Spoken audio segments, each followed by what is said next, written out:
And when I say the top, of course, I mean the top of the stairs that lead to the basement that leads to the railroad. When we moved into this house, I had to install a light at the top of the stairs and that light switch because there was not really control of anything going down into the basement. This turned on one switch, turned on one light down here, and that wasn't nearly enough to make the room useful. Now, get a quick overview. The whole basement is about 25 feet across from that corner to that corner, and then from this corner out to the far corner where the basement door is, that's about 30 feet. So, but we're looking at about half of this space. Now let me step back to where we began here. This is shaky camera, cinema verite. Okay. From the bottom of the stairs, you see a large cardboard box. That cardboard box is my Les Nessman-like way of saying this is where walls should be. I wanted to build a wall that enclosed this side of the stairs, but of course when I started to actually build that, I discovered these stairs overhang by a little bit, so I'd have to saw them off. And frankly, if I'm going to if I'm going to modify these stairs, I might as well just rip them the hell out and build brand new stairs. Anyway, the point was to have a wall at the bottom of the stairs here so that this would be a solid wall. You wouldn't be able to see into that far space. And in addition, there would be a wall here heading down towards just to the side of where R2 is. It would kind of cut the space here, and it would give us a 4-foot hallway that would lead us back to the electrical panel. I don't want to hide the electrical panel behind this railroad, so that would be an open space. So you would basically have this space here. Let me see if I can get to this corner. This space here, you see where the box is, and the corner here is under the stairs. So the stairs would be walled in, and at flush with the bottom of the stairs, where this edge of the box is, would close in this space to, again, about where R2 is standing right there. And then we'd have along this wall, which needs to be insulated, and oops, step out of my own way here. Along this wall, which needs to be insulated and drywalled, and of course the ceiling needs to be done. And we can get into a whole story about how the ceiling beams are a little mildewy because we've had a lot of water intrusion. About 3 months ago, I cleared out this whole section here. It was empty, completely devoid of anything. Because prior to that, all this on the back wall, that's like 20 sheets of drywall.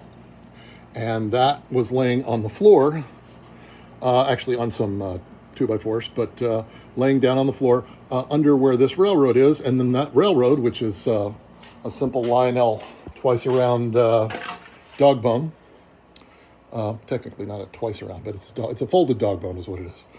So that layout was on top of the drywall, and I decided I wanted to clear all this space out so I could finally get started building the railroad.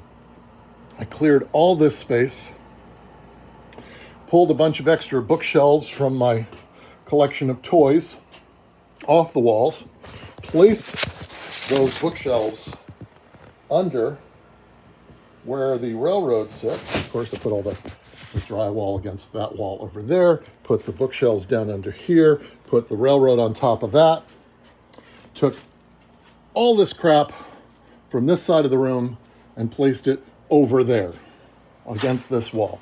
This wall, which is basically empty right now, was packed solid full of stuff. It had my desk, it had my workbench, it had all of these little bookshelves and everything. And some of that stuff that you see in the corner there, the black thing is the cover for this barbecue right here, but it's actually over like a resin lawn chair. So I had all that stuff all neatly organized along this wall, and it was beautiful. And this space was completely empty. And the purpose of that was to take this collection of lumber and build the aforementioned walls here at the base of the stairs. And I started taking out the closet walls here under the stairs, only to discover, much to my chagrin, that while I have one lolly column right here, supporting, that's about the center of this workspace, and I discovered there was another one inside the closet. Damn me. So, that kind of put me off. And while I was pondering what to do about that, came down here one day and the floor was soaking wet. What had happened? There was a leak from this. This is the main sewer pipe out of the... Oh, that's just some foam from when the idiots came and insulated. So this... Can I even get some light over in here? This sewer pipe connection here with all the band straps on it had started leaking. And of course it promptly flooded the basement out to here in front of the washer dryer, which ruined the carpet. Now, when we first bought the house, I knew we had problems with the water intrusion because, I mean, you see this little piece of carpet here? Let's kick that over. You can see that's damp because water comes under the basement door. You can see the blackness on the door. The door has never really ever completely dried up, and the wood has swollen and mildewed, and it's just generally nasty down here. So what was the plan? The plan kind of involved building an elaborate N-scale layout. Let's see, do I have a picture of that? I think I do. Let's take a look. Here is a rough sketch of the railroad room as I planned it to be, where this space here is the staircase coming down that way, and here's the wall and the 4-foot alleyway to the electrical panel, the electrical symbol right there, would be along here, and you'd have to come around the stairs, and under this would be where the under the stairs are right now, and you come around the stairs and there'd be a space in here to go wrap around the walls. And the more elaborate plan had this section turning the corner and coming to about even with there. The problem, of course, being that along this wall, about 8 feet out, we have the entire sewer stack for the house. And so we could come out to about 8 feet to get just equal to the edge of this. And I wanted to go 16 feet, which would put us just at the edge of what is the clothes dryer right now. But we've had some problems. Like I said, there was that leak. And then a week later, after I got that all dried up, there was another big leak came under the door. And then we had another totally random leak from the bathroom, which is directly above this spot here. You can see that little stain where I had a bucket catching the water was dripping down. The bathtub plumbing is right there, and the bathtub runs. I got a nice steady shot of that. Okay, that's all filled in with foam from the guys who were here to try and get rid of mice, and that didn't happen. So there was a drip from right about here. You can kind of see a stain on the ceiling there, right? So there was a drip there. I got that handled. And then there was another drip from right here, but not from the pipe. You can see some white on the wall there. That's spray paint where I marked where water was actually weeping through the cinder block walls. So, you know, I could get some hydraulic cement and resolve those leaks. But then what happens? Because it's cinder block, the water's just gonna fill up inside the cinder block and find someplace else to leak through. Probably right here where it's already crumbling. So, fun all around. But again, the plan was that this space here approximately would be a entryway into the layout. There'd be some layout visible here. There'd be I was thinking maybe either a return loop or a helix about here. I was thinking at one point I might do a 2-level thing. And it would wrap around the wall there and around the wall here, back here, and come to this spot where R2 is, would be just inside the layout, and then it would come back to that corner and around the wall here. And then what we're going to do, plan was from about where this wall is, again, this would all this would be torn out from from under the stairs, that the layout would lobe outward and wrap around this pipe. You can see there are 2 marks in electrical tape. The lower level would be a good sitting height for a level on the layout, and then it would come over to here under where the stairs are, and there would be another helix here that would take you up to the second level. And the second level, of course, would be that higher level of tape, which is about shoulder height to me. No, actually it's a little lower than, well, it's about armpit height, really. So there would be a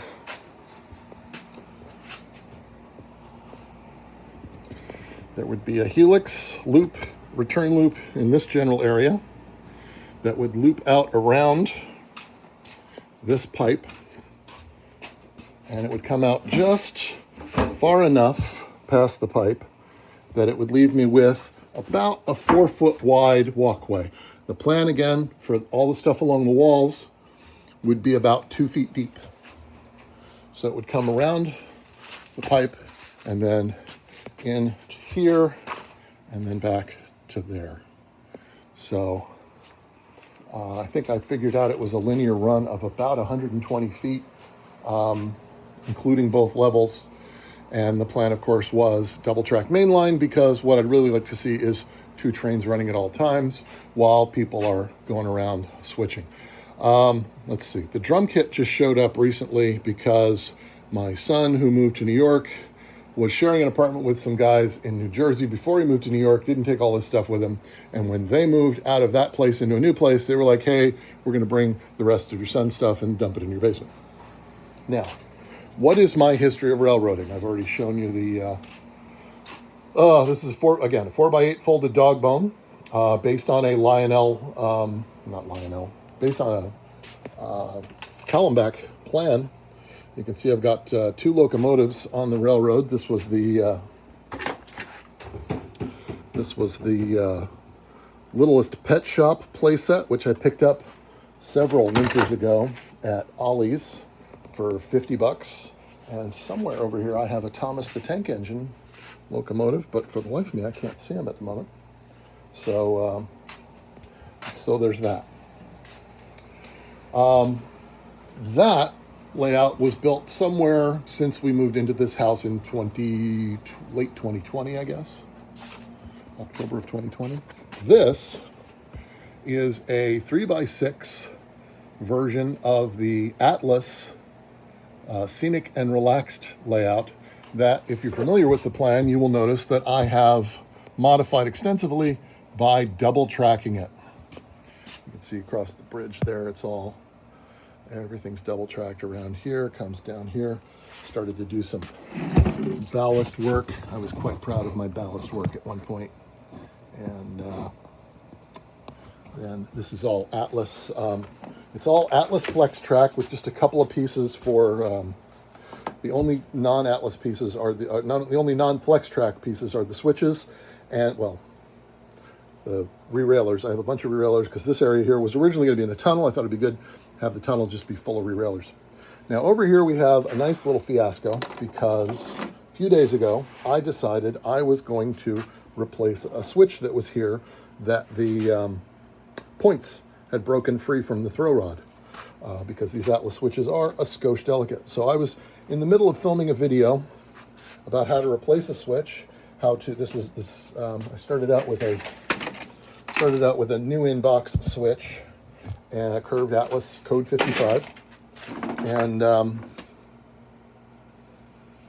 started out with a new switch, and I wanted to do a video about blackening the rails because I use Micro Engineering weathering solution, not a sponsor, and also how to ballast a track before you lay it with a little duct tape on the bottom. This is actually, again, Gorilla tape, not a sponsor. And fine scale, what is this? Woodland Scenics Fine Ballast, again, not a sponsor. So I got in the middle of doing that, and I realized that in order to get this switch out, I had somehow managed to solder this switch to the previous switch, which means I couldn't get the old switch out without tearing this one all to hell. So that's going to be another thing. And now my phone is ringing because it is time for me to start making this video basement tour.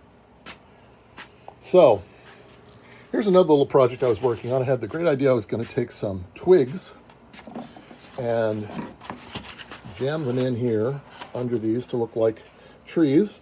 Going to cover the bottom of the ground with actual ground up leaves, brown leaves, crumb those in there, and do some flocking and scenery to these tree shapes to kind of get a nice little idea of a grove of trees. Again, this is for N scale, so it would be a low grove of trees where you'd actually see the tree branches right in the front. So this layout actually followed us through several houses. This was originally built when we lived at Washington Avenue in Keansburg, New Jersey. Little greenhouse. It's not there anymore. Actually, the current owners have heavily modified it. But the original house, I built this in that house, and it was a very damp basement, like even more fluid. There was literally a little river running through the basement, along the cracked foundation, through the center of the basement, along the cracked floor, I should say, in the center of the basement. And I built this all together with, and you know what? I used tools from my father's workshop to build it. And he died in '99. So that means this railroad is over 25 years old at this point. So I don't know when I built it, but we were living in that house from, we bought that house in like '91, and we sold it in, I want to say 2000. So somewhere in that window, I built this layout, and it's been with us ever since. I keep saying us like there's multiple people involved in this nonsense, pardon me. So I have bags and bags of tools and supplies. Everything's jumbled up upside down and backwards because every time I turn around, there's a new flooding issue to deal with in this basement, which again is why this railroad will probably never get built. So if you have any questions, put them in the comments, like and subscribe, all that jazz. Oh, I forgot about the other flood. That's right. The reason there's a giant box for this new water heater is because that was the fourth flood. The next one, I think, will involve locusts and the plague of frogs, hopefully. And then we can get back to living a happy life where I just curl up in my bedroom upstairs and never think about trains again.